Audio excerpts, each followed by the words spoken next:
Thanks a lot for the nice introduction. Before we start with the presentation of our program and the migration approach, let me briefly introduce E.ON to you, at least for those who don't know us. E.ON is one of the leading energy and utility companies in Europe. We are positioning ourselves as the playmaker of the energy transition in Europe, focusing especially on energy networks, with a energy distribution network of 1.6 million kilometers. We are focusing on energy infrastructure solutions for cities, for districts, for industries, and of course on retail, where we are providing energy products to 47 million customers across Europe. We are a growing business. We are heavily investing into our critical infrastructure. So energy networks is critical infrastructure to our society, for our industry. And we are also investing in our energy solution as well as in digital. And with that, let me briefly introduce to you our overall program before we come to the migration approach. So the S4 United program is one of our big group-wide digital transformation programs.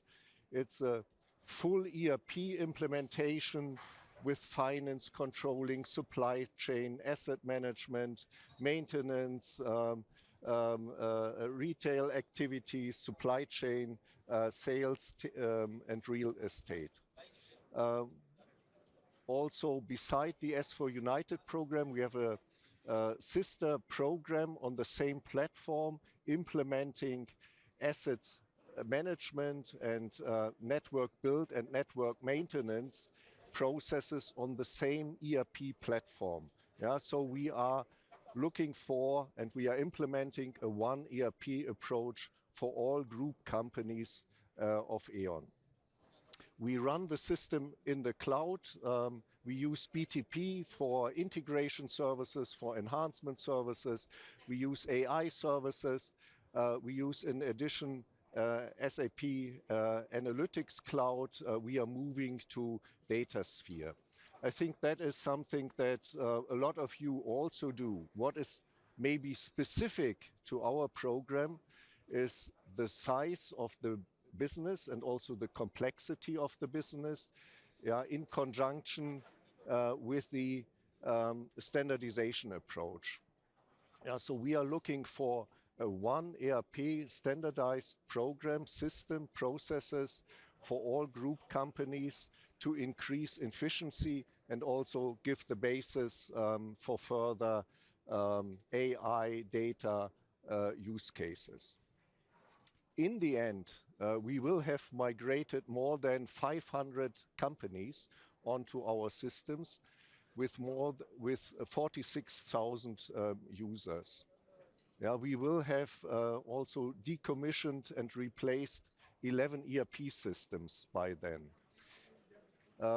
What I would like to highlight, and I think this is also why S&P has asked us to present here, was the go live and the migration by end of last year. So we migrated 138 companies with hundreds of data objects and millions of data records by year end last year. With that migration, we have already done now 80% of our program, 20% still to go this year, and also end of next year. What we've introduced, so what is really important for the size and also for the standardization of such a program is that we go with an approach that allows for scaling. So we introduced, after the first pilots, we introduced a factory approach. What does that mean? So we have really predefined processes, we have a governance template, and we use that to scale the program, and that was one of the success factors. Of course, the implementation of a one ERP program is mainly a business transformation and a change program, but all other disciplines that you see here, yeah, like the template factory, rollout management, training, etc., they are all equally important. And of course also the migration factory. What we did here together with SNP is we defined very detailed approaches, processes, checklist to go through all the data mappings, all the test migrations, all the validations, and then also to the go live activities. What we've introduced last year, and in fact, we've done the discussion whether we want to go with that approach. We've discussed that here a year ago in Heidelberg at this conference, and we decided we need to have a minimized downtime approach. And this is mainly because we have already so many business and so many companies on our systems that we cannot afford downtime of many days, yeah, for all the operational business. That is in year-end closing, so for all our colleagues in commercial processes, it's important that the system is up and running. And of course, the system is also used for operational processes in network build and network operations. Therefore, we said we need to have an approach that allows for a lot lower minimized downtime while we are migrating the new companies onto the system. So that's one main advantage why we did that, but the approach also allows for more flexibility and lower risk. And that is because we now have more time for validations in our staging system, and what that is, Robert will explain in a minute. Yeah? And we have also more possibilities to do corrections if necessary in that system. Yeah? These are all advantages. They are not for free, so the technical setup is of course a little bit more complex. Also, the effort, yeah, for the project team is a little bit more. So we need to, you need to also be prepared for a little bit more effort. But why it's worth and how that works in detail, yeah, Robert will explain to us. Awesome. Thank you, Michael. So let's move on. After we understood why we're doing all this, we now want to understand how we're doing it, and in the end, what is MDT actually all about? Yeah. So let's start with a how. How are we migrating in general? Well, first of all, we have SAP source systems. So here in the scheme, it's source system 1, 2, 3, 4. Obviously, they're different. Then, as our standard SMP migration approach, we're extracting data from these source systems into our Crystal Bridge. So that's plain vanilla, nothing has changed. We just need the selection criteria. In this Crystal Bridge, again, no changes. So we apply the rule set, we do the transformation rules. So in the end, we are transforming data in the way that we need it for S4. And here comes the magic now for the minimized downtime on target approach. Because we are not migrating now directly to the target system, yeah, here in red on the very right side, but we are migrating to a staging area first. So in the end, the staging area is nothing else than the client of our production system copied over, and these clients are used for the migration only. So they're not used in operations, they're really only used by us in the migration. So from the Crystal Bridge, step 2, where we do the data transformation, we migrate all the data into our staging area on the staging client. And like I said, the business keeps working on our target system. So they keep working in their clients while we migrate to the staging area. And that's why we have now all the time that we need to validate and test the data that we have migrated to the staging areas for the company codes that are in scope for the current rollout. That's why we have a bit more time for validation. And in the end, we do the last step. We bring the data, when we say data quality is fine, from the staging area into the production system. So in the end, we do this so-called data move, and this takes only a few hours. So that means we have, like Michael said, an increased flexibility to say we do have to do some more corrections on the staging area. Let's do the data move 1 day or 2 days later, because we have only a few hours downtime during nighttime, so that the operational business that keeps working on the target system is not affected by our data move. So in the end, long story short, we have the source systems with the data extraction rules. We do the migration over the Crystal Bridge, plain vanilla as always. We do all the transformation rules in the Crystal Bridge, but we do not migrate directly to the target system, but we migrate to a copied target client, which is the staging area. There we validate, and only when the data is fine, we do a data move from the staging area to the target system.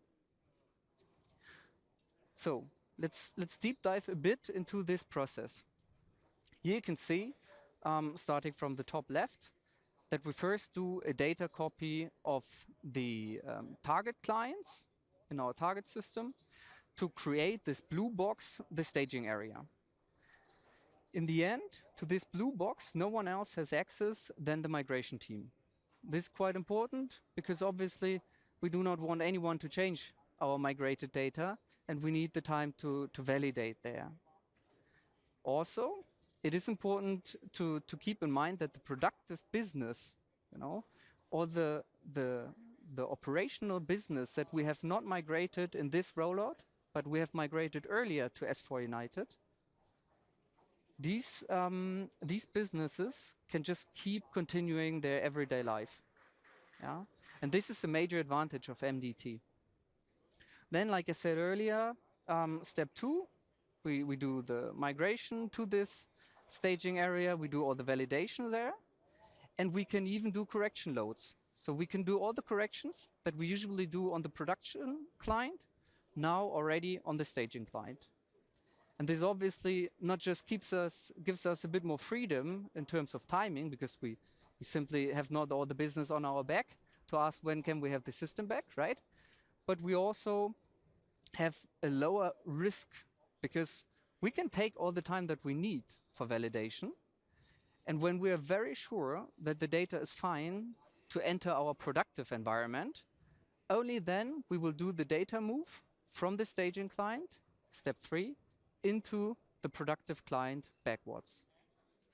And this data move really is quite fast. So we started last year around 8 p.m. in the evening with bringing our productive clients down. So take all the backups and everything, cut the interfaces. And then we did the actual data move. So we brought the data from the staging clients into the productive clients. And this took only 3 or 4 hours. Then we ran all the validation tools again to check that the data move was not corrupting any data on the productive client. And in the next morning, we already went live on the productive client. So 7 in the morning, after the data move, we had a joint meeting. Everyone was sitting together. We went through our validation outputs, and we saw that the data was brought into the productive client correctly. And this is already it. So the units that kept working on the productive client were only not able to work on their client between 8 in the evening on one day and 7 or 8 in the morning the next day. And most businesses are not working at night, so obviously it was pretty handy to them. Besides less downtime, less risk, and more flexibility, there's one more upside. Because as you might imagine, when bringing a full data set all together from the staging area into the productive client, there might be some collisions, some overlaps of data. So in the end, it was very important for us in the process of applying this MDT approach the first time that our audit, the KPMG, was on board. And in the end, there were really no issues, at least for the last go live in this regards with KPMG, so that we could say that this approach is audit proof. And even KPMG supported this approach due to this increased validation time on the staging area. So we already touched a bit on our achievements. Like I said, we went live with it. Yeah, we went live with around 140 company codes.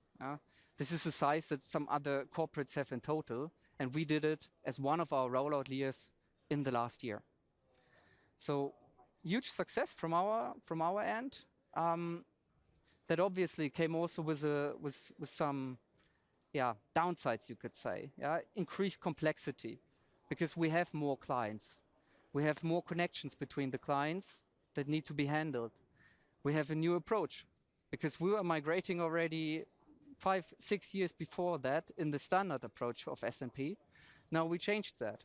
So we needed to set up an Excel with all the additional steps that we are running, with a few hundred lines, so that everyone knows exactly at which day, at which time he needs to click which button in the system. So this was really key. But nevertheless, like I said, 138 company codes were migrated successfully.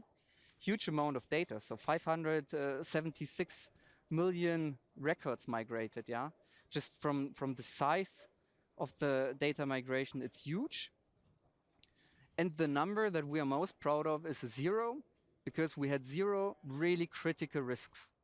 So in the last go live, where we applied this MDT approach the first time, in end of 2024, we had 0 risks, 0 defects, where we said, maybe we need to roll back, or maybe we have to correct something and the business cannot start working.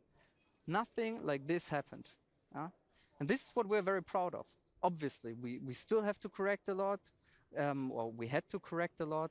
So there were some defects, but nothing was that critical that we thought about rolling back. And this is a really, really big success from our end. Like I said, with some added complexity, with some added efforts, but in the end, the result was great. Obviously, not just because of Michael and myself, but mainly because of a huge team. So more than 150 people were working on this. More than 100 people from SAP E.ON centrally in the project working together, a few hundred validators that also needed to learn on which client now to do what, right? So many hundred people were involved, 150 approximately, really kind of in a core team involved, and they all made this happen, right? And if you have more questions now, how MDT was applied at E.ON, where are the problems? So if you want to use MDT also for your company, Michael and myself, we will be waiting in the speaker's corner, right over there, and feel free to approach us. Maybe you can learn a bit from our experiences from last year with the MDT approach. So I can say, as a final word, thanks a lot. This is one of the very rare presentations, I believe, where we're a bit ahead of time. So thanks a lot, and back to you.